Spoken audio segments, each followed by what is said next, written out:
ঈশান বাংলার night bulletin নিউজে আমি কুমকুম আপনাদের সবাইকে স্বাগত জানাচ্ছি। প্রথমেই দেখে নেব আজকের সংবাদ শিরোনাম। গোবিন্দপুরকাস্তবিহীন অসম বিজেপি অধরা, আবেগঘন দিলীপ শইকিয়া।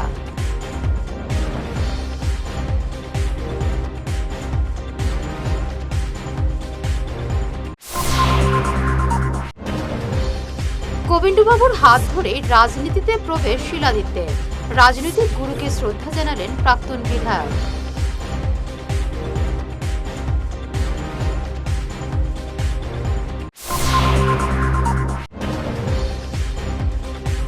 গোবিন্দবাবুর কাছ থেকে অনেক কিছুই শিখেছি, শেষ শ্রদ্ধা জানাতে এসে বললেন সুস্মিতা।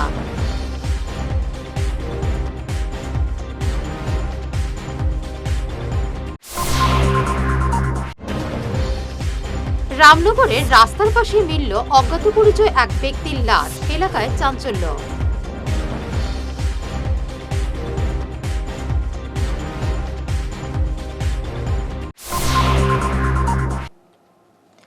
শুরু করছে বিস্তারিত ঈশান বাংলা সংবাদ।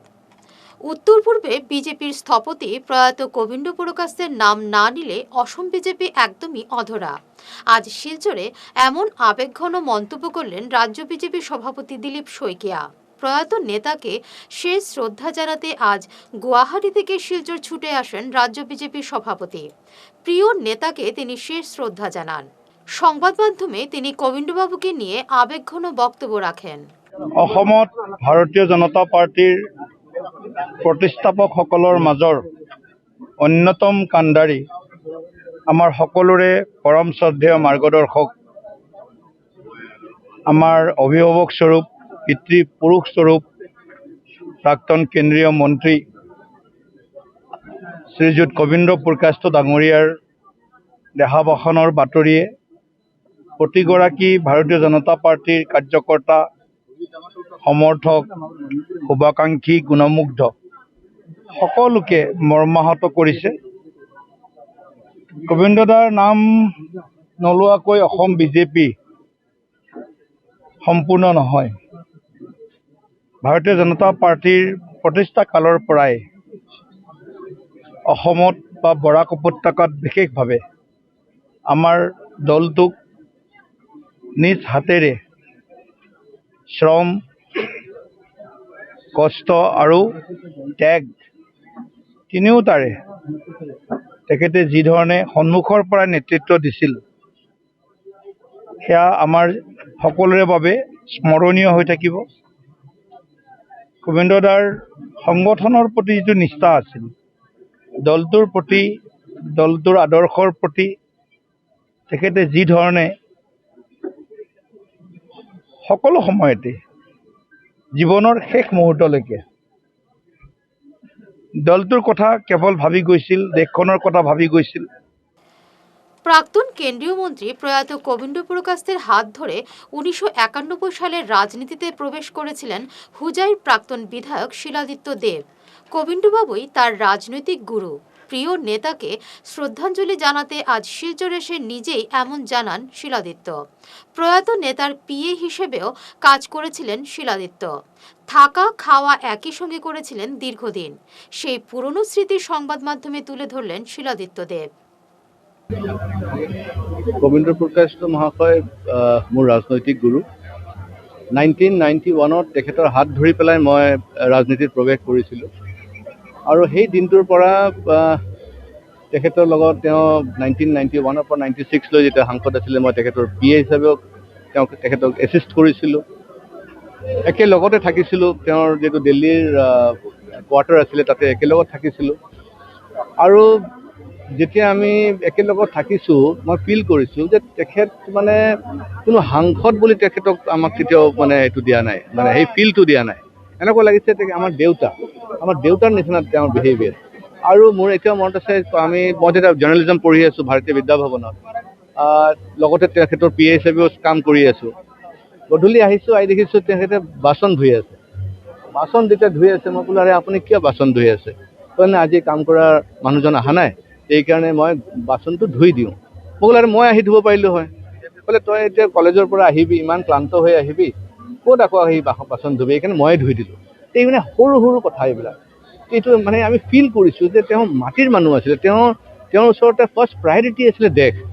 ভাৰতবৰ্ষ তেওঁৰ প্ৰধান তেওঁৰ মাতৃভূমি, আৰু তেখেতৰ এই মাতৃভূমিৰ কাৰণে সমৰ্পণ কৰাৰ যি কৰিব লাগে তেওঁ কৰিব পাৰে। প্রাক্তন কেন্দ্রীয় মন্ত্রী তথা বিজেপি বরিষ্ঠ নেতা প্রয়াত গোবিন্দ পুরকাস্তের কাছ থেকে অনেক কিছুই শিখেছেন তৃণমূল সাংসদ সুস্মিতা দেব। আজ ডিএসএ ময়দানে প্রিয় নেতাকে শেষ শ্রদ্ধা জানাতে এসে এমনই মন্তব্য করেন সাংসদ সুস্মিতা দেব। তিনি বলেন, গোবিন্দবাবুর সঙ্গে অনেক নির্বাচনী লড়াই লড়েছেন, কিন্তু প্রয়াত নেতার প্রতি তার অঢেল শ্রদ্ধা ছিল। গোবিন্দবাবু রাজনৈতিক ময়দানে কোনোদিনও ব্যক্তিগতভাবে কাউকে আক্রমণ করেননি। শুনুন কি বললেন সুস্মিতা। আজকে আমরা অত্যন্ত দুঃখিত যে একজন বরিষ্ঠ নেতা ছিলেন গোবিন্দ পুরকাইস্ত। আমরা রাজনৈতিক প্রতিদ্বন্দ্বিতা অনেকবারই করেছি। লোকসভার ইলেকশনে আমার বাবা প্রয়াত নেতা সন্তোষ মোহন দেবের সঙ্গে ওনার প্রতিদ্বন্দ্বিতা হয়েছে, উনি একবার জিতেছিলেনও, সন্তোষ মোহন দেব হেরেছিলেন। কিন্তু গোবিন্দবাবুর এবং ওনার পরিবারের প্রতি আমার বাবা, আমার পরিবারের অনেক অনেক শ্রদ্ধা রয়েছে। হি ওয়াজ আ থারার জেন্টলম্যান, কোনো রকমের ব্যক্তিগত আক্রমণ কোনোদিন করেননি, এবং আমরাও অনেক ইলেকশন লড়েছি, কিন্তু গোবিন্দবাবুর প্রতি শ্রদ্ধা আমাদের কোনোদিন কম হয়নি। আর এটা মানতে হবে যে গোবিন্দবাবু তখন রাজনীতি করেছেন যখন বিজেপি ক্ষমতায় ছিল না, তো ওনার কাছ থেকে শেখার মতো আছেন। এবং ওনার 90th জন্মদিনে আমি গেছিলাম ওনাকে উইশ করতে। উনি আমাকে বলেছিলেন যে অপোজিশনে থেকে রাজনীতি করা দরকার, আমরা অনেক কিছু শিখতে পারি। এবং এটা একটা কথা উনি আমার অনেক সিনিয়র হিসাবে বলেছিলেন, তো ওনার কাছ থেকেও আমরা অনেক কিছু শিখেছি। আজকে আমি আর কনাদ, আমার মনে আছে কাউন্টিং হলে যখন ভোট গণনা হতো, ও আশা করতো ওর বাবা জিতবে, আমি আশা করতাম আমার বাবা জিতবে, কিন্তু আজকে আমরা কনাতের পাশে আছি, নো পলিটিক্স। অ্যান্ড আমি খুশি যে গোবিন্দবাবু থাকতে থাকতে ভারতীয় জনতা পার্টি কনাথ বাবুকে স্বীকৃতি দিয়েছে, রাজ্যসভাতে সিট দিয়েছে, তার খুব দরকার ছিল। এবং আমি আশা করছি যে ওনার পরিবারের যারা সদস্যরা আছে, আমার ভগবানের কাছে প্রার্থনা থাকলে ওদের শক্তি দোক এই কঠিন সময়ে। শিলচর রামনগর এলাকায় এক অজ্ঞাত পরিচয় ব্যক্তির মৃতদেহ উদ্ধারকে কেন্দ্র করে ব্যাপক চাঞ্চল্য ছড়িয়েছে। রামনগরের আইএসবিটি সংলগ্ন ক্লাউড স্টোরেজের সামনে রাস্তা থেকে পুলিশ দেহটি উদ্ধার করে। বছর 45-এর ওই ব্যক্তির মৃতদেহটি ময়নাতদন্তের জন্য মেডিকেলে পাঠিয়েছে পুলিশ। এবারে নিচ্ছি সামান্য একটি বিরতি, সঙ্গে থাকুন। শিলচর স্পোর্টিং ক্লাব মাঠে জলপরি শোতে দর্শকদের উপচে পড়া ভিড়। জনপ্রিয় চাহিদায় প্রদর্শনীর সময়সীমা বাড়িয়ে 18 জানুয়ারি পর্যন্ত দর্শকদের ব্যাপক চাহিদার মুখে সময়সীমা বাড়ালো আয়োজকরা। শিলচর স্পোর্টিং ক্লাব মাঠে জলপরি শো চলবে 18 জানুয়ারি পর্যন্ত। জলপরি প্রদর্শনীতে জনতার ঢল। আগামী 18 জানুয়ারি পর্যন্ত বর্ধিত সময়সীমায় উপভোগ করতে পারবেন দর্শকরা। জনগণের দাবিতে সাড়া। শিলচর স্পোর্টিং ক্লাবের আকর্ষণীয় জলপরি শো 1 সপ্তাহের বেশি সময় ধরে চলবে। শিলচরে জলপরি শোয়ের জনপ্রিয়তায় আয়োজকরা বাধ্য। প্রদর্শনী চলবে আগামী 18 জানুয়ারি পর্যন্ত। ঈশান বাংলা নিউজের বিশাল দর্শক ভিত্তির সঙ্গে যুক্ত হয়ে তাৎক্ষণিক পৌঁছে যান হাজার হাজার গ্রাহকের কাছে। কেবল টিভি, ইউটিউব এবং সোশ্যাল মিডিয়ায় একযুগে আপনার ব্যবসার ব্যাপক প্রচার। শক্তিশালী বিজ্ঞাপন দিন, আকর্ষণীয় ভিডিও তৈরি করুন, আর সবাইকে জানিয়ে দিন আপনার উপস্থিতি আবশ্যক। নম্বর 1 ঈশান বাংলা নিউজ, যেখানে খবরের বিশ্বস্ততা আপনার প্রচারের শক্তি। ফিরে এলাম অন্যান্য সংবাদ নিয়ে। আগামীকাল অর্থাৎ শুক্রবার শিলচর শহরতলি সংলগ্ন বেরেঙ্গা মদিনাতুল উলুম মাদ্রাসার 56তম বার্ষিক মেহফিলে দস্তারবন্দি ও এক বিরাট দিনী সমাবেশ অনুষ্ঠিত হবে। এই ঐতিহাসিক মেহফিলে প্রধান অতিথি থাকবেন প্রখ্যাত ইসলামিক পণ্ডিত মৌলানা সৈয়দ মুফতি খুবাইদ মাদানী। এ নিয়ে এক সাংবাদিক সম্মেলনে বিস্তারিত তুলে ধরেন আয়োজক কমিটির কর্মকর্তারা। বেরেঙ্গা মদিনাতুল উলুম মাদ্রাসার 56তম বার্ষিক জলসা ও দস্তারবন্দি উপলক্ষে এক বিরাট দিনী সমাবেশ আগামী 9 জানুয়ারি শুক্রবার অনুষ্ঠিত হইবে। উক্ত দিনী সমাবেশে প্রধান অতিথি হিসাবে উপস্থিত থাকবেন আওলাদে রসুল আলহাজ হজরত মৌলানা শাহিদ কুবাইব মাদানী সাহেব, মুহাদ্দিস, জামিয়াতুশ শায়েখ হুসাইন আহমেদ আল মাদানী, দেওবন্দ, উত্তরপ্রদেশ। মুখ্য অতিথি হিসাবে আলহাজ হজরত মৌলানা মুফতি লুকমান আহমেদ আল কাসিমি সাহেব, মুহাদ্দিস, দারুল উলুম, বাসকান্দি। বিশিষ্ট অতিথিবৃন্দ আলহাজ হজরত মৌলানা মুফতি আব্দুল বাসিত আল কাসিমি সাহেব, মুহাদ্দিস, দেওরাইল টাইটেল মাদ্রাসা, বদলপুর। হজরত মৌলানা আবুল হুসাইন আল কাসিমি সাহেব, সভাপতি, বদলপুর জমিয়ত উলামা হিন্দ। সম্মানিত অতিথি হিসাবে উপস্থিত থাকবেন আলহাজ হজরত মৌলানা ইমদাদুর রহমান লস্কর সাহেব, শিক্ষক, টিলা মাদ্রাসা, সোনাবাড়িঘাট। হজরত মৌলানা মোহাম্মদ শহীদ সাহেব, খানকায়ে মদিনী, পূর্ব গোবিন্দপুর। আলহাজ হজরত মৌলানা মুজিবুর রহমান সাহেব, ইমাম, মদিনা মসজিদ, বেরেঙ্গা, তৃতীয় খণ্ড। উক্ত দিনী সমাবেশে সভাপতিত্ব করিবেন মদিনাতুল উলুম মাদ্রাসার মহতমিম আলহাজ হজরত মৌলানা লুতুর রহমান লস্কর সাহেব। নিজের পৈতৃক জমি রক্ষার আর্তিতে এবার জেলা প্রশাসন এবং আদালতের কড়া নাড়লেন শ্রীভূমির এলংজুরির এলাকার বাসিন্দা সালেক উদ্দিন।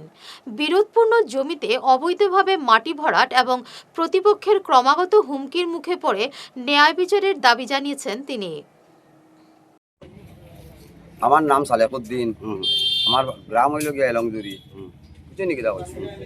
আজকে বিগত ৬-৭ দিন থাকি একজনের লগে আমার জহিরুল ইসলামের লগে এক্স MLA জহিরুল ইসলাম, তার লগে আমার কেজ চলাকালীন তাই মানে এখন ও এক হপ্তাহ আগ থাকি জানি আমার মানে জায়গার মধ্যে মাটি ভরাইতে যদি যে মাটি ভরার তারে আমি জিজ্ঞাসা করলাম, তার নাম গুলবার, যে তুমি কেন মাটি ফেলাইছো, এখান তো জায়গা আমার 2-3 বার তো তার লগে বিচার হয়েছে, তুমিও তো সামনে আসলা, তুমি জানিয়াই না মাটি ফেলাও কি তারা। এ আমারে কইছে ইটা জহিরুল ইসলামে কবাই দিব দিছে জুবেরর কাছে, জুবের চেয়ারম্যানে তারে অর্ডার দিছ, বুঝছেনি কিনা কইছি। জুবের চেয়ারম্যানে তারে অর্ডার দিছ যে তুমি জুবেরও লগে গিয়া মাতো কোপারেটিভর চেয়ারম্যানের লগে। আমি 2-3 দিন চেয়ারম্যানের বাড়িতে আঠিছি, চেয়ারম্যানে আমার একটাইয়া রাখছই, কইছেন তুমি কেইসও যাইও না, এখন তোমার তো কেইস আছে, তুমি কেইসও যাইও না, তুমি দম লাগাও, আমি দেখি শেষ করে দিতাম পারি। পরে তাই আমারে বাবুলদার কাছে আমরা বাবুলকুড়ি টানে দিয়া মাতাইছেন, বাবুলকুড়ি কইছেন বড়াই লাগ জায়গাটা বড়াই লাগ, পরে তোমার হইলে তুমি নিবাই। আচ্ছা, পরে দিছেন আমরা এই আব্দুল বাসিত তাবাদার, তাই পুরানা চেয়ারম্যান আসলা, তার নম্বর কইছেন তার লগে মাতিতাম। তানে আমি জিজ্ঞাসা করছি, কইছি চাচা ওরকম ইনো আমার জায়গা তুমি জানো, যে তুমিও বলে এইখানে বলে সাপোর্ট করছো বলে। তাই কইছেন না বাবা আমি করছি না, তোর উকিলের কাছে কেস আছে যখন তোর উকিলের কাছে যা।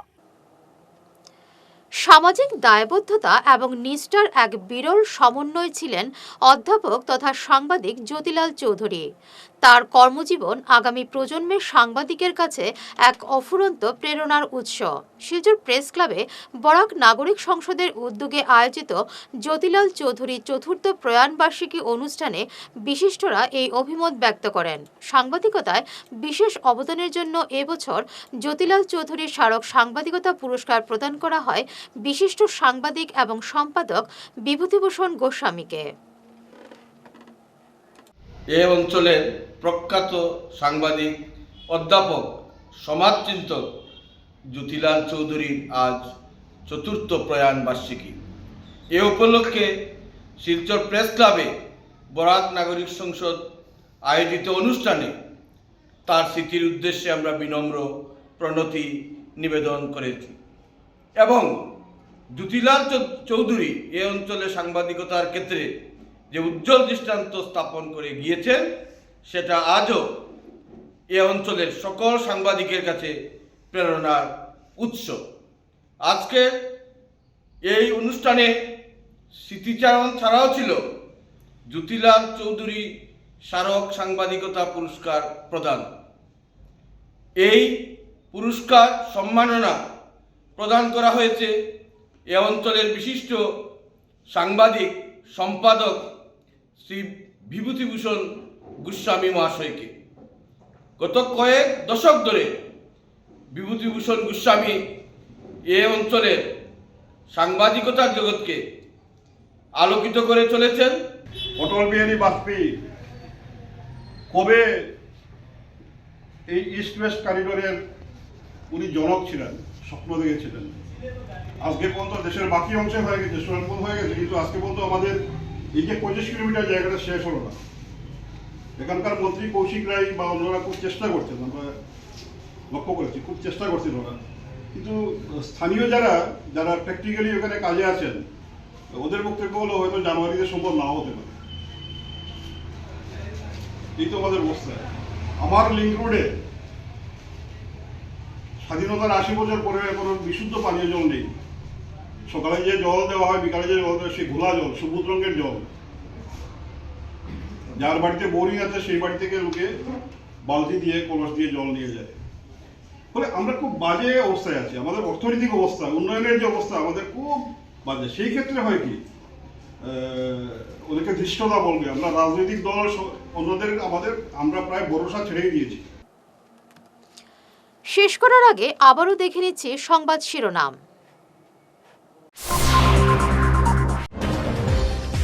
গোবিন্দ পুরকাস্তবিহীন অসম বিজেপি অধরা, আবেগঘন দিলীপ শইকিয়া।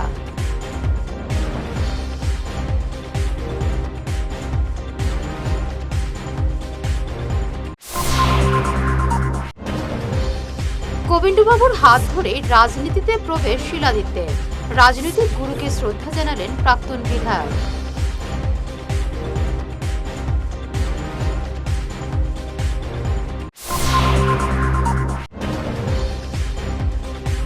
গোবিন্দবাবুর কাছ থেকে অনেক কিছুই শিখেছি, সে শ্রদ্ধা জানাতে এসে বললেন সুস্মিতা।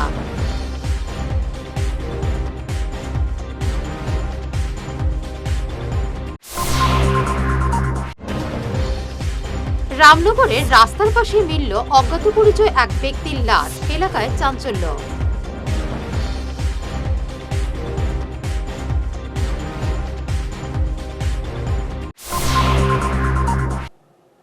এখনকার মতো ঈশান বাংলার নাইট বুলেটিন এই পর্যন্তই। নমস্কার।